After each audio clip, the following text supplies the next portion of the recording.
Welcome in to another new CoatingsPro podcast. I'm your host, Ben Dubose, and I'm the news editor with the AMP publications team.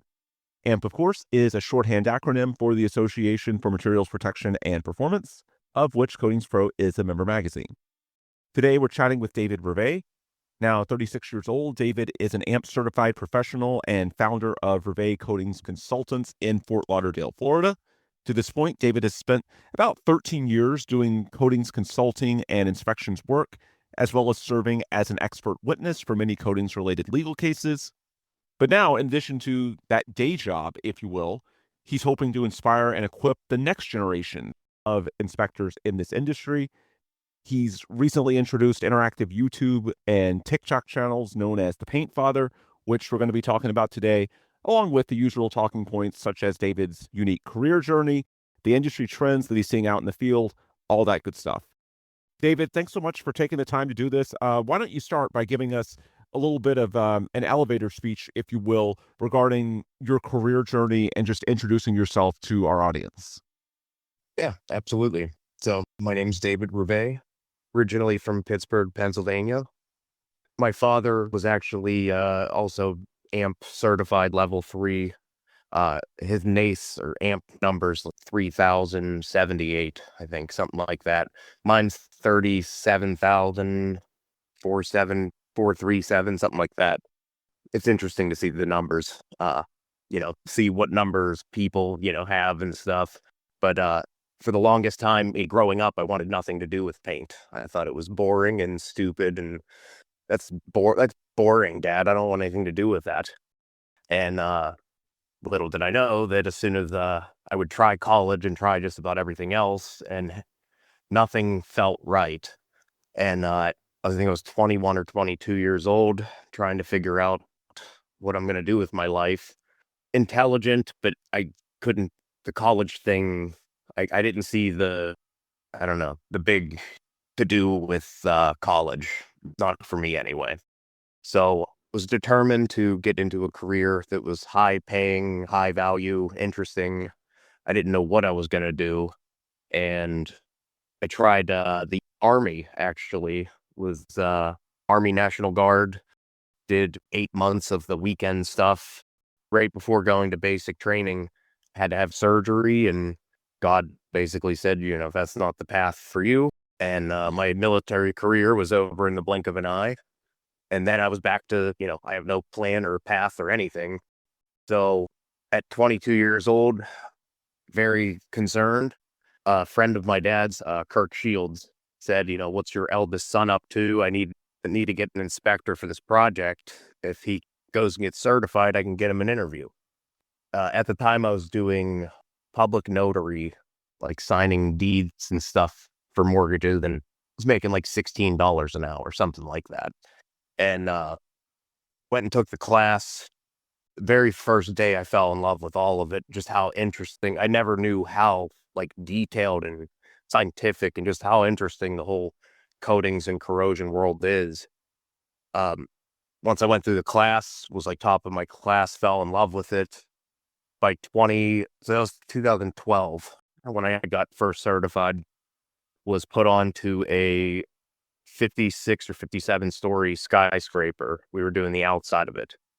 And I was afraid of heights before that, but like anything, you got to take risks to move forward. So ended up loving everything about it. The heights, the adrenaline, the scientific side of it, everything about it just really completely opened my whole world up to something new.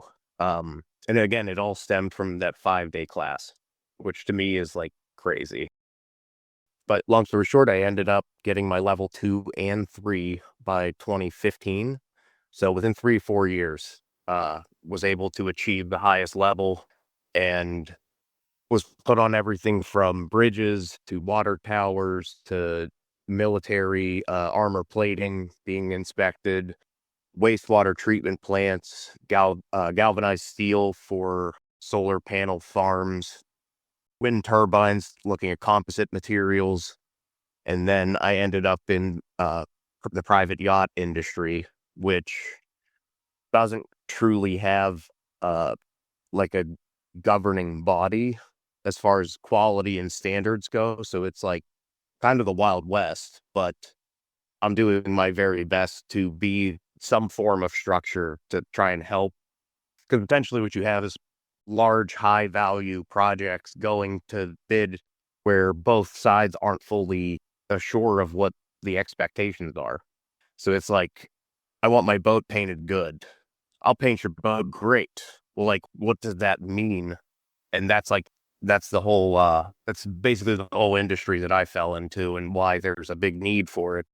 It's so subjective that bringing science in, it definitely helps to remove some of that stuff, and just it's better for everybody involved. Because I've actually seen some yacht owners turn away from owning a yacht just because of the paint procedures that are involved, because it can be expensive. You can lose the use of your boat for a year waiting for your paint to be right. So there's a lot to lose, basically. But again, then there's the other side of it where, the owner is going to get what they pay for. So if like the value costs 500,000 and you're going to try and push to get somebody to do it for 200, you're not going to get 500 in quality. And that's basically where I come in and try to help navigate that whole situation. And since 2018, essentially do 60 to 100 yachts a year. Everything from consulting, whether it's a brand new boat, they just received it and they're not happy with the paint job, or it's a brand new boat and the yard or the builder isn't sure where things stand. So they bring me in to kind of help get everybody on the same page. So yeah, the yacht industry was something very unexpected, to say the least. But I still to this day do wastewater, water treatment. If it involves paints, coatings, composites, I'm able to inspect it or at least consult on it in some way, shape, or form. So how did those certification programs really boost your career? Because obviously you're starting out in the low to mid 20s, you're just learning the ropes. And within a few years, you've advanced to a point in which you're now looked at as a voice of authority. And we'll talk about some of the things eventually that you do for the industry and the world at large. But in terms of being a coating inspector, just speak to the role of certification programs in quickly transitioning you within a few years to where, as you said, you're now pretty clearly a voice of authority on some pretty important projects. Absolutely. So just from my perspective and opinion, I feel like education should be set up that way. There shouldn't be all this extra fluff, and like, it should be whatever the job is, period. And that's where I love the AMP program, because there's no nonsense. It's as little like, what is it? Like, whatever you need to know is exactly what they give you. It's like the foundation, the necessary foundation to build on is exactly what those certs are for. You're not going to learn everything that you need to know from the class. It teaches you everything that you need to, like, how to learn or where to find the stuff, like what's expected, how the system works. To me, it was a beautiful system. Like, it's kind of like, college it's so drawn out that in my perspective, it's hard to see anybody give 100% through the full thing. So it's like, you're not really, I don't know. To me, it's not building a well-educated person for that position. It's just filling a check marks and making people money. But with the certs, that's exactly what it does. It gives you that foundation. And then when you're out in the field and seeing it, like, that's where, you really learn most of it. And it kind of helps to reinforce that foundation. And then as you go, you just build on top. That's what I've been able to do. The program has just been excellent. I think that is by far the best return on investment for any certificate program that's out there. Just opportunities wise, the average inspector's age is 60 years old right now. Yeah. So in the next 5 to 10 years, We're going to need a lot more. Yeah. oh yeah. Well, let's talk about the future, because clearly that's a big part of, I guess, your model. You want to pay it forward. That plays into the whole paint father concept, which we'll get into. But before we look forward, let's look back. I know that the thing that sort of ties everything together is you're a big believer in the role of mentors. So for you, who were some of your mentors as you advanced through the industry, as you sort of found your footing? And Why do you view that concept of mentorship? Why do you view that as being so important for developing that next generation? So I'm so big on that. And I didn't realize it until I actually went through it myself. And I can honestly say the success that I'm experiencing right now, yes, I had something to do with it, but man, if I didn't have the mentors and like what I had, none of this would have been possible. Just having that rock, somebody that really understands everything that you're dealing with, especially with coatings, because there's engineers that are very intelligent and they know nothing about coatings. So it's like you really need, at least from my perspective and opinion, coatings is very unique, and I think that's the best way to build a workforce of like actually knowledgeable and educated people that really know their stuff, is like little small groups, like iron sharpening iron, just like the Bible says. It's, you can only go so far alone, and with how competitive things can be, like the best way to set this whole thing up is by mentors, in my opinion, teaching them integrity. The money's great, but integrity is like the most vital thing, because like we are in a position where bribery and all that stuff does happen, especially on big government projects and stuff. Not often, but it does happen.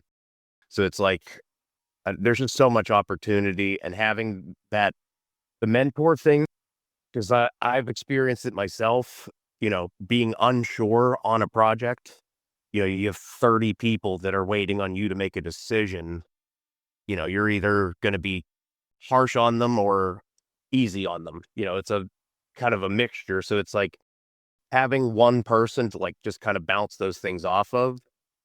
It reduces mistakes, big mistakes anyway. And I think it just helps each. It's just, in my opinion, it's a great system that keeps the older guys, on top of their game, because the younger guys are right watching everything, that they do. So it's like just a mutual good cause, I think, because the education alone isn't enough. The certification in itself is just the foundation. And then whatever you learn out in the field is what you're doing. So it's like having someone to show you like the important little stuff that it just helps reinforce it. Like to me, it's just the best way of building a career, or building a valuable, knowledgeable employee, sinking in, pouring into them, but having a system for that is like where I see the Paint Father going, is trying to help build that infrastructure to create, whether it's like a state by state thing, or just, it's a global thing. But I do see, whether it's like city by city, state by state, creating little mentor groups, and, veteran inspectors that want to sign up, maybe get paired with 2, 3, 4 guys that are in their area, that it's just a small group to, rely on each other, and, just kind of help build each other up. What are your goals as far as the next, let's say 10 to 15 years? Because you've been in the industry 10 to 15 years. So I don't want to look like too far out. I don't want to ask you about 30, 40 years, but the next 10 to 15 years for you personally, for the industry. I know, the things you're doing on the interactive side are sort of intertwined with what you're doing with your career. That's sort of the beauty of it, is that, it's not like these are two separate initiatives. In a lot of ways, they're interconnected, and you can bring the value of your real world experience to other people. So the next 10 to 15 years, what are your goals? What impact do you hope to make? So to be honest, the biggest goal I would hope to make in the next 10 to 15 years is to actually get younger kids, like even in high school, interested or aware of coatings, corrosion. I feel like as a society, we don't talk about it much in the way that we should. Like there's superheroes for everything under the sun. Like I feel like we could actually get kids interested in being, superheroes of corrosion stuff. Like it might sound, weird, but right now, no one knows about coatings. No one thinks about it. No one is any, like, I meet people that are over their age of 25 that never knew that anything like this existed. And it's like, that's a problem. To at least hear about it, know, that it's there is one thing. But like to not know it at all to me says that there's a big problem with marketing or, something. And my opinion is they've been going for colleges, which I understand, you want people that are geared towards furthering education. My opinion is you're not going to convince somebody going for a 4-year degree that this certification is going to be worth more than their degree. So it's like you're selling, ice to Eskimos, and it has not been going well, and I don't think it's going to unless they make a change. But there's several of us inspectors that are, I don't want to say unionizing because I don't necessarily think that that's like the best move, but like we need to come up with something better for inspectors across the board.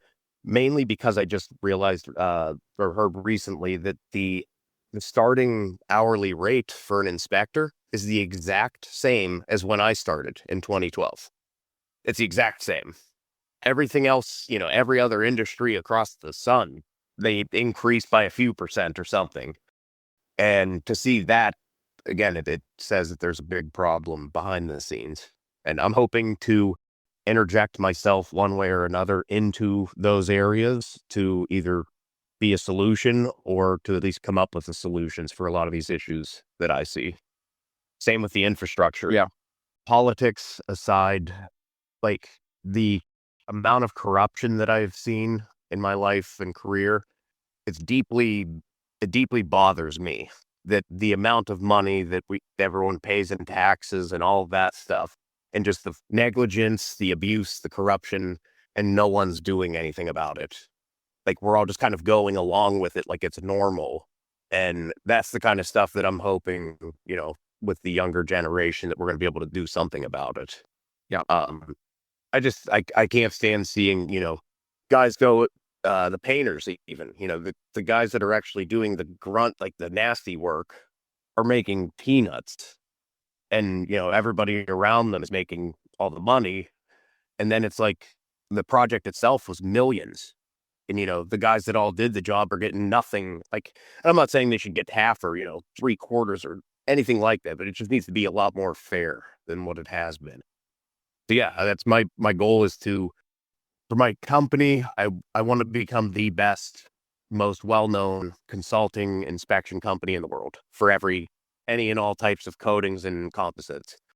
And then I want the paint father basically to become the face of AMP, the role model in some way, shape, or form of like what's possible with these certifications. I dropped out of college and just got my certifications through AMP and have been able to become, the US like leading super yacht expert. And I'm also getting into private aviation. So private jets, helicopters, all that stuff. So the possibilities with this certificate are so endless that I know that there's like tens of thousands of people that it will change every single one of their lives if they hear about it, in the right time frame and can go pursue it. And yeah, that's my goal.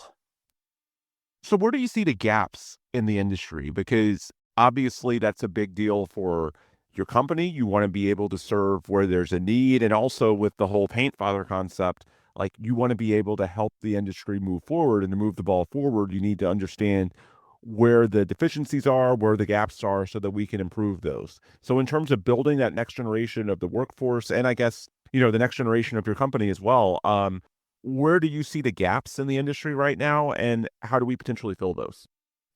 So the gaps that I'm seeing is you have the existing inspectors, the older generation, that many of them have hated technology. And like I get, not enjoying it because it's new and it causes, discomfort because you have to learn new stuff. But it's like the tech is it makes things so much more efficient and smoother. I notice it constantly. Like our industry is just behind with tech. There's so much different tech that's available. And I know we're not utilizing even half of what we should be. Not even just me as a company, but our whole industry. Technology is the big one. And it's just like the older mindset of like, well, this is how we've done it. Like that kind of stuff is like, that's what drives inefficiencies and stuff like that. I think just identifying the technology gaps. And like that, again, that's where like bringing the youth, that's going to fill that gap because the youth already has the tech, running in their mind. So it's like they could probably come in from no experience, walk into this and be like, oh, I use this for something else, but this would be great for, this setup, something like that. And that's what I've done mostly throughout my career is take standards or take templates from one industry and I'm able to adjust them and tweak them. And boom, now I have something that there wasn't anything before. And yeah, I mean, like that's the biggest thing I think is just the technology, even the inspection and reporting process in itself is the technology where, I've noticed that I can write 100-page reports, but explaining everything scientifically. The person that receives it is flipping through. They look for the one sentence that says that it's good or bad. That's all they cared about. They didn't want to read any of the other stuff. And I find that to be, in most cases, they don't want they don't want to understand it. They just want to know, is it good or not? I can respect that. But like when things go wrong later, or if they go wrong later, like you're going to want that stuff. But like, how can we give, that much detail, but without giving them a book that basically just goes unread? And what I've been developing is using 360 imaging, like Google Street View, where you can walk around on Google Maps. It's the same concept, except instead of Google Earth or Maps, it's the project, whatever asset, whatever work area that's been prepared, painted, whatever the situation. You can basically go into a virtual world from your phone or laptop and walk around seeing exactly what I saw. And then I'm able to drop and like in the virtual world, I'm able to place 3D images or 3D, it's like a little icon that pops up when you're in there. You can click on it and then you have the close-up photos of what's in that specific area. So it's like, instead of reading it, trying to understand where, like this is all complex shapes and very difficult I could write a book on sometimes just describing where flaws are without even getting into the meat of it. So it's like to reduce that communication, just showing people is a big, I see that as a huge, huge opportunity. I feel like that's the future of report writing is basically just taking people to the exact site. So that's another thing. But again, it goes hand in hand, increasing technology. And then the paint world has been very quiet. It's been like not secretive, but it's been just quiet. Like no one knows about it because of it. I want us as an industry to be louder and become recognized more. Like when the bridges and condos and everything starts collapsing, like we're the ones that are going to be investigating it and hopefully preventing it in the future. And I feel like that's where our value like really comes in that people don't even think about. Like we're the ones that catch those things before they become catastrophic. Well, you mentioned the older generation and needing to embrace technology more, and obviously the younger generation already has. So I think we sort of understand the medium for how to reach out to them, and certainly the paint father ties into that. But in terms of the substance, what do you find resonates with younger people as we try and fill those gaps, bring in more people, not just the medium, but the message? What do we need to be saying to the next generation? I'm actually in the middle of trying to figure that out. It's tricky. I'm trying to share something that's really cool with people that have no clue that it's actually interesting. And like, I have to highlight the very specific things that can cause that excitement. Like for me, when you drink a Coke pop can, there's a liner inside that can. When you take medicine that's time released, that's a coating. It's like coatings are so ingrained in our life that no one actually realizes it. Right. And I think starting there and at least getting people to identify the difference between, a house paint that you just open the can, you throw it on the wall and you're good to go versus like the chemical procedures and all the processes and like the real stuff that goes into it. I think that's just making people aware of, the reality of the stuff, I guess. I think that's just it. It's just like ignorance is bliss. Like people just don't even realize that that's a thing. And I believe that by highlighting that and showing people, I'm trying to do that with my channel more now, just showing them how like interesting and what's involved in coatings. And also like what can go wrong, like where it's, that's the stuff that like no one really thinks about. Like they all think it's just paint, can't be that bad. But like when things go really bad, it's millions of dollars. And, people lose their businesses, lose their lives. Like it's a very big deal. And yeah, I think just making people aware of it. And the other thing is showing them the opportunities. Like I don't think that there is another career that you could go for a 5-day class, get certified, and for $3,000. I don't think there's anything else you can pay $3,000 and have $100,000 career like that. I don't think that there's many other avenues out there that have that kind of opportunities. And just from what I'm seeing, like I fell into the yacht stuff. I didn't have deep connections. I just fell into it, was doing the best job that I could, and the people that were involved noticed it.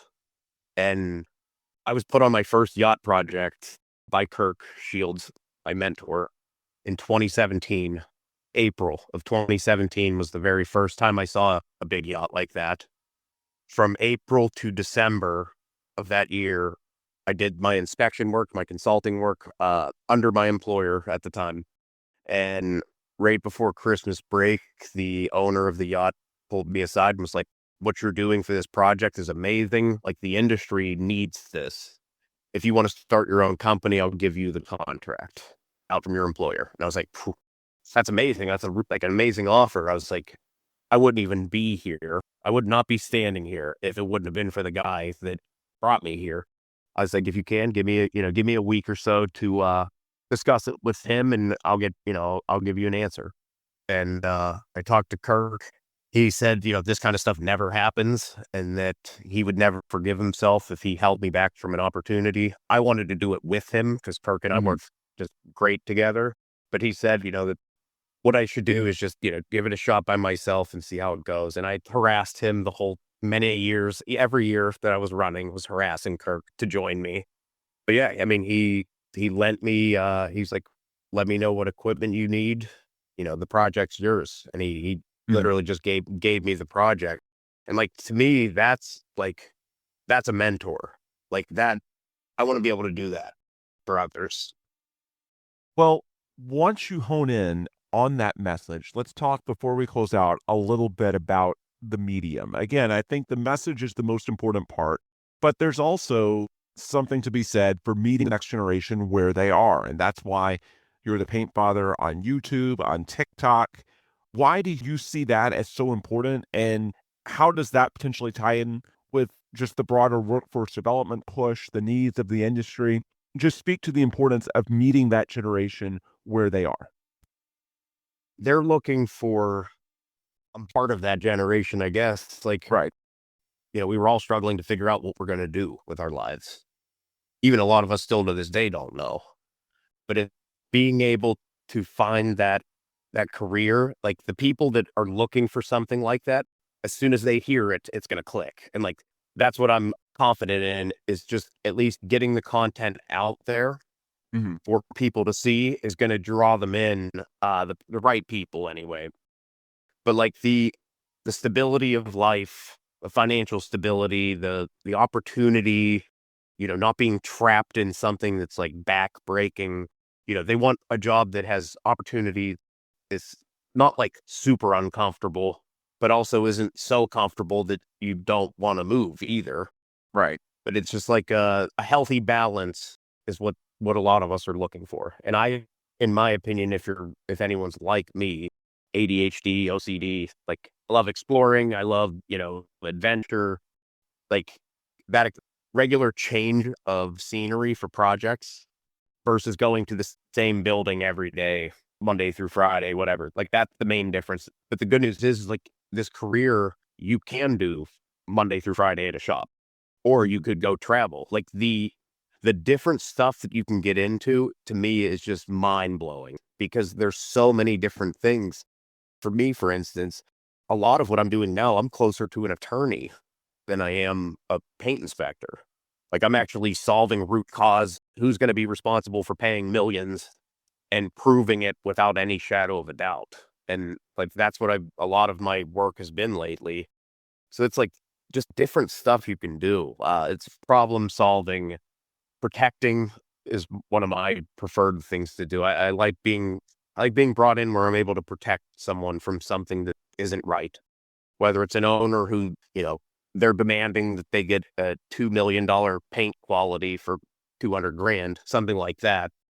And I just like being brought in where I can actually protect the people that should be protected. That's like one of the big things for me. But again, the opportunities in this industry and career are just endless. And like, that's what I think the biggest selling point is going to be.